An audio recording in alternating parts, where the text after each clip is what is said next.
Hi guys, welcome back to my channel.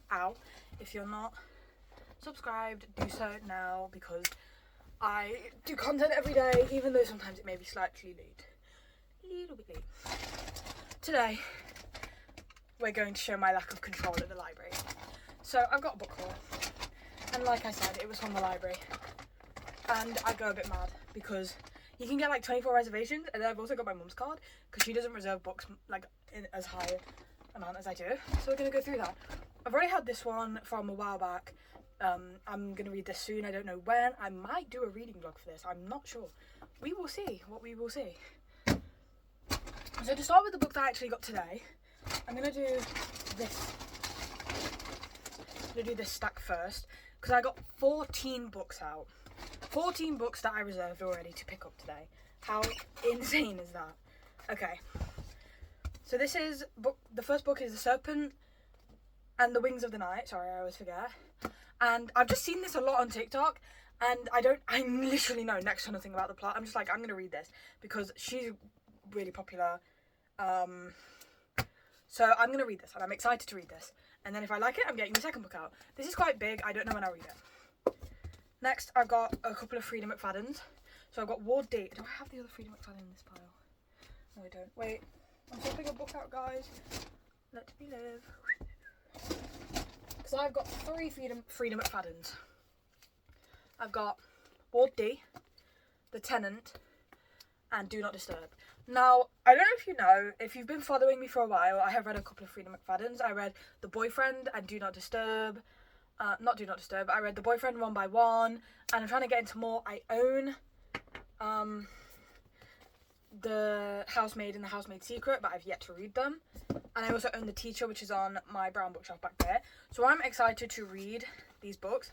I'm really excited. I have been anticipating this for a hot minute. I'm excited. To say I'm excited is an understatement.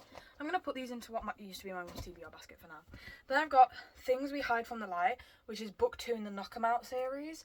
I have book 1 and I have read book 1. I don't know whether I'll reread because I remember I struggled to get through it. I think I rated it like 3 stars.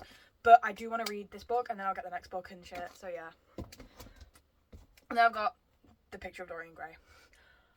Look how skinny this is. I could literally sit and read this right now. I'm not even lying because it's massive words too. So I got this because some snobby classics person, you know those classic readers that have read this, A Christmas Carol, and then like one play and now think that they know everything about classics.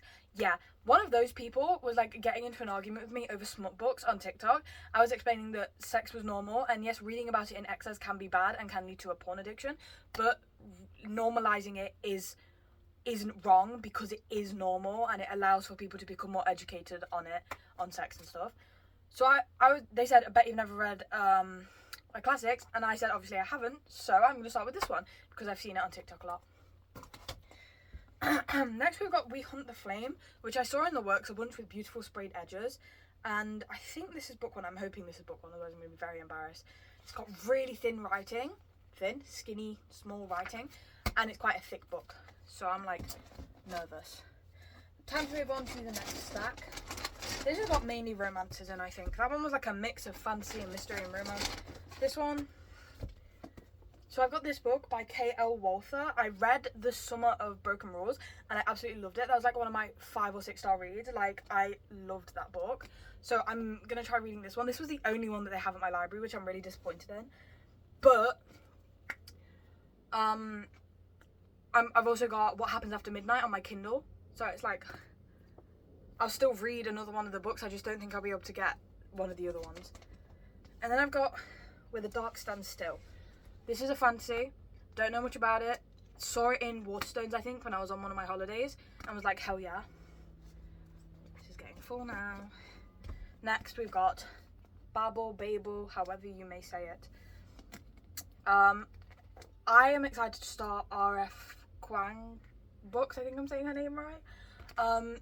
I wanted to start the Poppy War first, but I might just go into Babel, however you say it. Because I want to get into like this style writing. Next I've got Swift and Saddled, which this is book 2 in the Rebel Blue Ranch series, and I loved book 1. I thought book 1 was like really good. I enjoyed it. It was decent. It wasn't like a cliche cowboy romance. So I got book 2 from the library, and I have books 3 and 4 on my Kindle. Then I've got Cross the Line, which this is going to sound crazy. I saw it in the background of one person's TikTok and reserved it from the library because I was interested and I just thought it looked intriguing. And F1 Romances, I read one by Lauren Asher, and it actually wasn't that bad, so you know. Next, we've got The Baby Dragon Cafe, which, I don't know, it just gives me the Pumpkin Spice Cafe vibes, even though I know it's not. I think it's fantasy. It's like a mix of fantasy and romance. I'm not going to call it romance because that pisses me off when people say, oh, it's a romancy book. Girl, let's not reduce books to literally that kind of shit. So, yeah, I'm excited to read this. I just think it's really cute, and the dragon, I love dragons. Like, I've loved dragons since I was a kid. And then, this is my current read, actually. I started reading this today. Obviously, I just got it today. I'm literally on page 4. I've barely read it. But I'm going to try to get into it more. I might do a reading vlog of me reading this for an hour or something. But my phone is going to die, so I probably won't do that today. This is, like, I'm excited to read this. It's a twisted tale. It's about the Incredibles, and I'm excited. I do love a good twisted tales. I recently read, what's it called? What Once Was Mine. It's the Rapunzel one, and I do recommend that one. So I'm going to read this one.